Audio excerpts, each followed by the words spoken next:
Dan apa yang kita lakukan akan menjadi anggur yang manis. Orang akan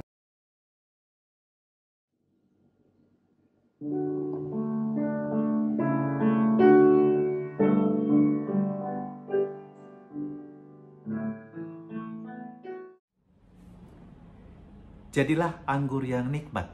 Tetapi anggur yang nikmat itu, yang enak itu yang mana? Anggur tua atau anggur baru? Orang akan mengatakan secara spontan, anggur tua pasti lebih enak daripada anggur baru.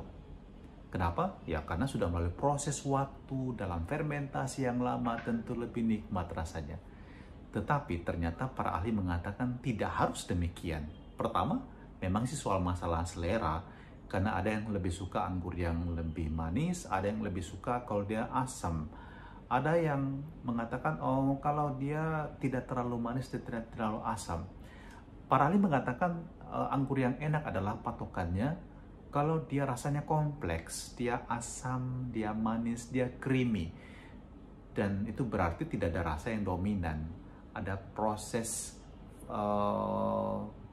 fermentasi di mana kemudian anggur tersebut akan memiliki kualitas dan rasa seperti itu.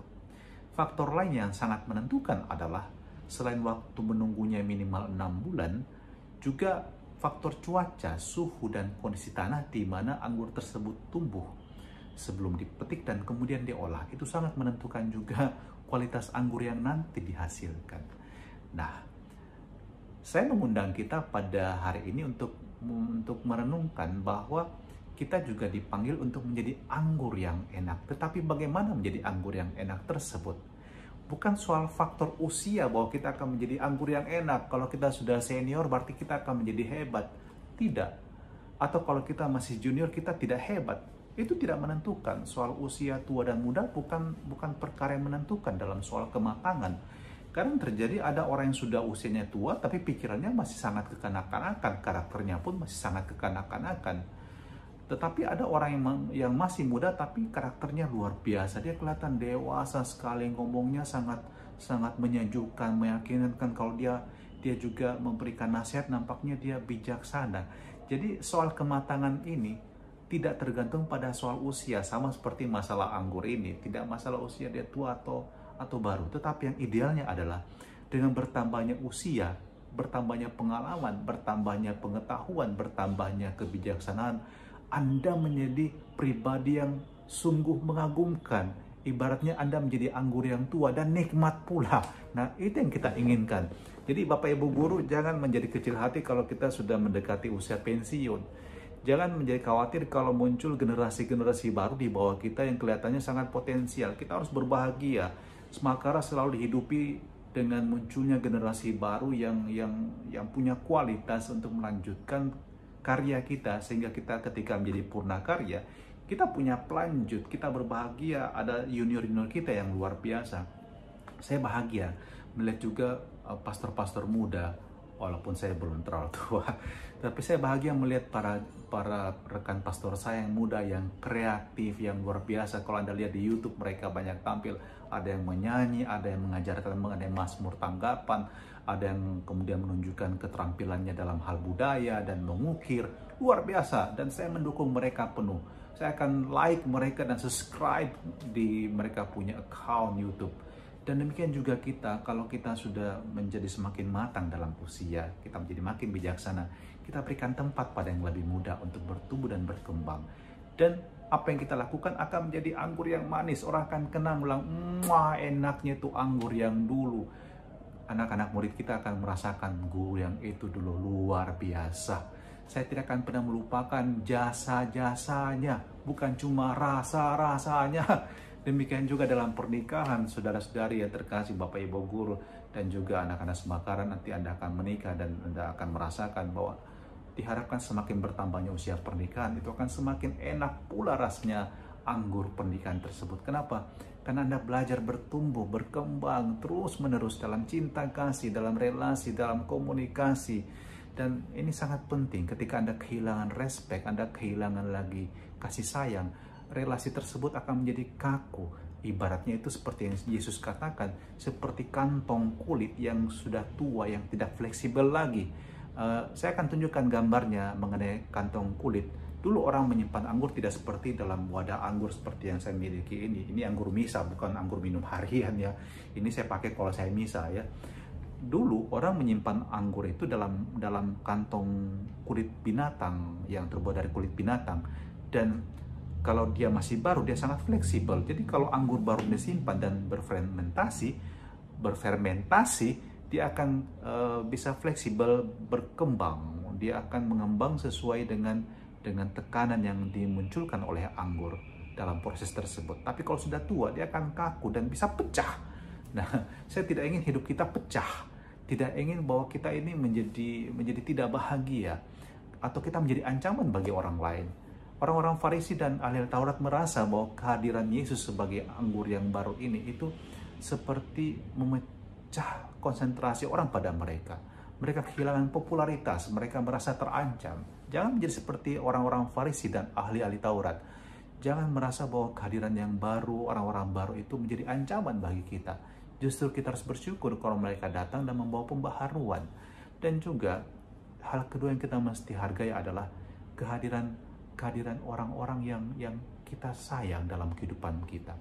Orang-orang Farisi, ahli-ahli Taurat, orang-orang Yahudi pada umumnya berpuasa dan berdoa itu untuk menantikan kedatangan Mesias. Mereka mempersiapkan diri dengan baik. Untuk apa? Untuk Tuhan yang mereka sembah, yang mereka begitu muliakan, bahkan menyebut namanya pun mereka begitu sungkan sehingga mereka mengganti nama Yahweh dengan Adonai misalnya.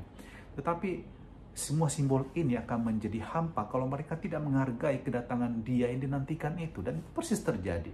Mereka menuduh kenapa murid-murid Yesus tidak berpuasa dan berdoa seperti murid-murid Yohanes dan orang-orang Farisi yang berpuasa dan berdoa sebagai tanda kesucian mereka dalam menantikan kedatangan Mesias.